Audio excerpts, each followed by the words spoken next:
مؤسس پاکستان، بانی پاکستان قائد اعظم. ان کے اندر جو سیرت و کردار کی قوت تھی، ان کا ظاہر و باطن ایک تھا. کسی طرح کا انہوں نے کوئی مصنوعی لبادہ اپنی شخصیت پر کبھی نہیں ڈالا. انہوں نے کبھی اپنے آپ کو مذہبی آدمی کی حیثیت سے پیش نہیں کیا. وہی بہترین سوٹ پہنے ہوئے اور وہی فرسٹ کلاس کے ڈبے میں سفر کرتے ہوئے انہوں نے کبھی بھی اس طرح کے ہتھ کنڈے استعمال نہیں کیے جو گاندھی کر رہا تھا. مثلا دکھاوے کے لیے تھرڈ کلاس میں سفر کر رہا ہے، لیکن خرچ اس پر جو آ رہا ہے وہ کہیں ایئر کنڈیشن کے زیادہ خرچ جو ہے آ رہا ہے اس کے لیے جو بھی بندوبست ہو رہے ہیں، لیکن یہ کہ ہے وہ تھرڈ کلاس میں سفر. لیکن قائد اعظم نے تو کوئی لبادہ نہیں اوڑھا. لیکن ان کی سیرت تھی، ان کا کردار، جو کچھ وہ ان کے دل میں ہوتا تھا وہی زبان پر ہوتا تھا. ایش پیچ نہیں. میں انہیں ڈپلومیٹ نہیں مانتا، اسٹیٹس مین مانتا ہوں. بہت بڑے وکیل، بہت ماہر وکیل، بہت بڑے پارلیمنٹیرین، اور کوئی شک نہیں کہ برطانوی پارلیمنٹری روایات کی بہترین مثال، اور یہ کہ بہت بڑے اسٹیٹس مین.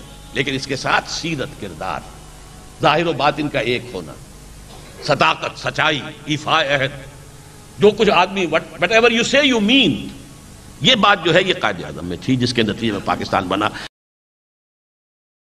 قائد اعظم کے چند الفاظ تو میں چاہتا ہوں کہ آپ کو میں سنا دوں.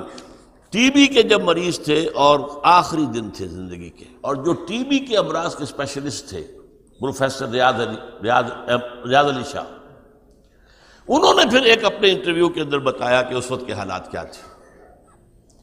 حالت یہ تھی اتنے کمزور کہ ذرا دو چار جملے بولتے تھے تو سانس پھڑ جاتا تھا. تو ہم نے پابندی لگا رکھی تھی کہ آپ گفتگو نہ کریں. ہم پاس ہی بیٹھے تھے، کوئی نئی دوا ہم نے شروع کی تھی تو ہم اس کے اثرات دیکھ رہے تھے. لیکن ہم نے محسوس کیا کہ قائد اعظم بار بار جیسے ان کی زبان پر کچھ آنا چاہتا ہے پھر وہ چپ ہو جاتے چونکہ ہم نے روکا ہوا ہے. تو ہم نے کہا یہ اندرونی کشمکش تو زیادہ خراب کرے گی. تو ہم نے کہا قائد اعظم فرمائیے کیا فرمانا چاہتے ہیں. اب یہ جو فرمایا ہے وہ سن لیجئے. تم جانتے ہو جب مجھے یہ احساس ہوتا ہے کہ پاکستان بن چکا ہے تو میری روح کو کس قدر اطمینان ہوتا ہے. یہ مشکل کام تھا اور میں اکیلا اسے کبھی نہیں کر سکتا تھا.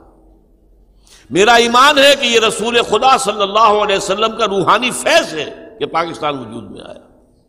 اب یہ پاکستانیوں کا فرض ہے کہ وہ اسے خلافت راشدہ کا نمونہ بنائیں تاکہ خدا اپنا وعدہ پورا کرے اور مسلمانوں کو پوری زمین کی بادشاہت دے. میں حیران ہوتا ہوں کہ قائد اعظم کے علم میں وہ احادیث تھیں جن میں حضور نے خبر دی ہے کہ قیامت سے قبل پوری دنیا میں اسلام کا نظام قائم ہوگا، اور بھی دور فلک ہیں ابھی آنے والے، ناز اتنا نہ کریں ہم کو ستانے والے.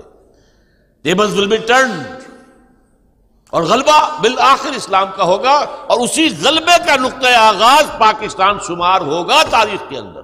چمن کے مالی اگر بنا لے موافق اپنا شعار اب بھی چمن میں آ سکتی ہے پلٹ کر چمن سے روٹھی بہار اب بھی.